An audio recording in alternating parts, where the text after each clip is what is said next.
Okay, I'm zooming in on, hopefully you'll be able to see a ball lightning UFO above the trees here. It's about 5:30 p.m. on Sunday, December 21st.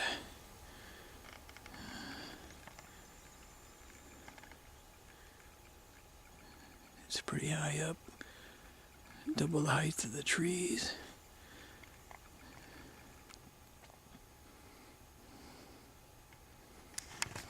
Try switching to night vision, see what that does.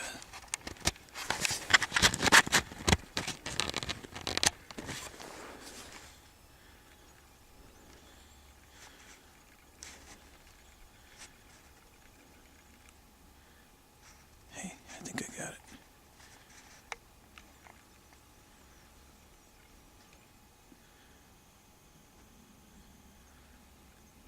It just blinked out. Just blinked out.